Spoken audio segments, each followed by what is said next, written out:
आणि विधान भवनाच्या परिसरामध्ये आज सत्ताधारी मंत्री आणि त्यांच्याच पक्षाच्या आमदारांमध्ये धक्काबुक्की झाली। या घटनेमुळे अवघ्या राजकारणामध्ये खळबळ उडाली आणि त्यानंतर सुरू झालं आरोप प्रत्यारोपांचं सत्र आणि टीकांचे बाण। पण हे सगळं एकीकडे होत असताना विधान भवनाच्या उच्च संस्कृतीचं पावित्र्य राखण्यावर सदस्यांचं एकमत होणार का, हा प्रश्न मात्र अवघ्या महाराष्ट्रासाठी शिल्लक राहतोय।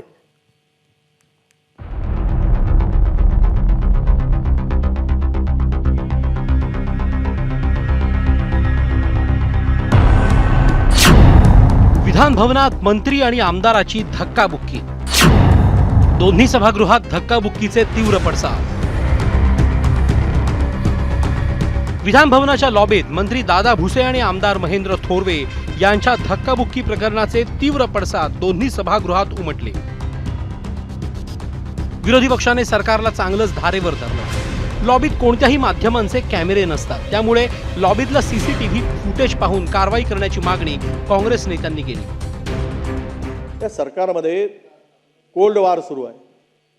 भविष्यात महाराष्ट्राच्या इतिहासामध्ये हे जे काही तीन पक्षाचं इजाबिजा आहे, हे सरकार जे कोल्ड वॉर सुरू असल्याचं आम्ही जे सांगितलं आहे, या कोल्ड वॉरची जागा आता भविष्यात हे जे घटना जे घडतायत त्यातून ही जागा शस्त्रांनी घेऊ नये यासाठी महाराष्ट्राची काळजी वाटते। अध्यक्ष महोदय, आपल्याला ड्रग्ज सारख्या व्यवस्था मोठ्या प्रमाणात महाराष्ट्रामध्ये नवीन पिढीला आणि कुटुंब बर्बाद करतात। अध्यक्ष महाराज, आमदार लोक पोलीस स्टेशनमध्ये गोळ्या टाकतात। अध्यक्ष महाराज, लॉबीमध्ये या ठिकाणी भांडणं होतात। अध्यक्ष महाराज, आणि त्यामुळे अशा या परिस्थितीमध्ये या पद्धतीच्या डीजीची नियुक्ती करून सरकार काय नेमकं साध्य आहे याचं उत्तर सरकारने दिलं पाहिजे। की थोड्या वेळापूर्वी महेंद्र थोरवे आमदार साहेब आणि दादासाहेब भुसे मंत्री महोदय यांची धक्काबुक्की बाहेर सभागृहाच्या बाहेर झाली आणि पायरीपर्यंत महेंद्र थोरवे आणि दादासाहेब भुसे असं प्रसार माध्यमावर येतंय। धक्काबुक्की झाली, मारामारी झाली, काही शब्द हा दादासाहेब भुसेंसारखा एक नाही मगाशी आता तुम्ही आता तर अशी मारामारी झाली असेल तर त्याची माहिती घ्यावी आणि सभागृहाला अवगत करावी आणि संबंधित सदस्यांना समज द्यावी, कारण हे गंभीर आहे। आणि आता जर गँग वॉर आपल्या दारातच आलं असेल, सभागृहात आलं असेल तर गंभीर प्रकरण आहे, त्यामुळे आपण याची चौकशी करावी अशी विनंती। मारामारीबद्दल आम्हाला चिंता नाही, तो त्यांच्या संस्कार आणि संस्कृतीचा भाग आहे जो 2.5 वर्ष महाराष्ट्र पाहतोय, त्याच्याबद्दल मला चिंता नाही। चिंता याची आहे, या लोकशाहीच्या मंदिरामध्ये असं कधी घडलं नव्हतं। आक्रमक नेते छगन भुजबळ होते, असं कधी बघितलं नव्हतं।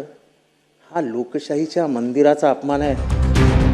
विरोधी पक्षांचा आक्रमक पवित्रा पाहून सरकारची पडती बाजू सांभाळून घ्यायला उपमुख्यमंत्री अजित पवार यांना उभं राहावं लागलं। या संदर्भामध्ये मी स्वतः चर्चा केली, असं काही घडलेलं नाही हे मी अतिशय जबाबदारीने सांगतोय। मी त्या दोघांशी पण बोललोय, ते म्हणाले असं काही घडलेलं नाही। ते दोघंही सभागृहामध्ये येऊन देखील सांगायची त्यांची तयारी आहे। कामकाज सुरू करा। अजितदादांच्या स्पष्टीकरणानंतरही विरोधी पक्षाचं समाधान झालं नाही। या संपूर्ण प्रकरणाचं सीसीटीव्ही फुटेज पाहून निवेदन करावं अशी मागणी पृथ्वीराज चव्हाणांनी लावून धरली। अखेर उत्तर देण्यासाठी खुद्द संबंधित मंत्री दादा भुसे सरसावले। ही अत्यंत गंभीर घटना आहे। महाराष्ट्र विधिमंडळाच्या इतिहासामध्ये कधी घडलेली नाही आहे, त्यामुळे आपण आमच्याकडून एवढीच अपेक्षा आहे की आपण एक रुलिंग द्यावं की या घटनेचं चित्रीकरण आपण सभागृहाला दाखवणार का किंवा काही बाहेर नका देऊ, पण आज विधिमंडळाची एक समिती आहे, घटनेच्या मीटिंगमध्ये दाखवा। सहकारी मित्र आहेत, आमच्या पक्षाचे सन्माननीय आमदार आहेत आणि असा कुठलाही प्रकार या ठिकाणी झालेला नाही। या गोष्टीचं मी या ठिकाणी खंडन करतो। या संदर्भामध्ये मी स्वतः चर्चा केली, असं काही घडलेलं नाही हे मी अतिशय जबाबदारीने सांगतोय। मी त्या दोघांशी पण बोललोय, ते म्हणाले असं काही घडलेलं नाही। ते दोघंही सभागृहामध्ये येऊन देखील सांगायची त्यांची तयारी आहे। कामकाज सुरू करा। विधानसभेप्रमाणेच विधान परिषदेतही या प्रकरणाचे तीव्र पडसाद उमटले। अखेर उपसभापतींनी या प्रकरणी अहवाल मागवलाय। माननीय सदस्य विधानसभा सदस्य श्री थोरवे साहेब आणि माननीय मंत्री महोदय श्री भुसे साहेब यांच्यामध्ये केवळ चर्चा सुरू होती आणि चर्चा करताना थोडासा आवाज वाढला, एवढंच काय ते घडलं. खालच्या सभागृहात माननीय दादा भुसे साहेबांनी हे स्पष्ट केलेलं आहे की आवश्यकता भासली तर तुम्ही सगळं CCTV फुटेज बघा, आमच्यात कुठेही वाद झाला नाही, आम्ही कुणी एकमेकाच्या अंगावर धावून गेलो नाही आणि मी त्याचा साक्षीदार आहे, मी तिथं होतो. त्यामुळं फक्त एकमेकाचं बोलता बोलता थोडासा आवाज चढला. त्याच्यानंतर दोघांनाही घेऊन मी इनर लॉबीमध्ये गेलो, आम्ही एकत्र बसलो, मी दोघांच्याशीही बोललो आणि त्यांचा गैरसमज दूर झालेला आहे. सन्माननीय मंत्री महोदयांनी याचा खाली सभागृहामध्ये सर्व वस्तुस्थिती सांगितलेली आहे. केवळ या सभागृहाचाही कुठं त्याच्या संदर्भातला गैरसमज असू नये. पॉइंट ऑफ इन्फॉर्मेशनच्या माध्यमातून विरोधी पक्ष नेत्यांनी आपल्याकडे माहिती मागितली होती. त्यावेळेला आपण सांगितलं होतं की मी विधानमंडळाचे जे कोण अधिकारी आहेत त्यांना बोलवते आणि अहवाल मागून आपल्याकडे देते.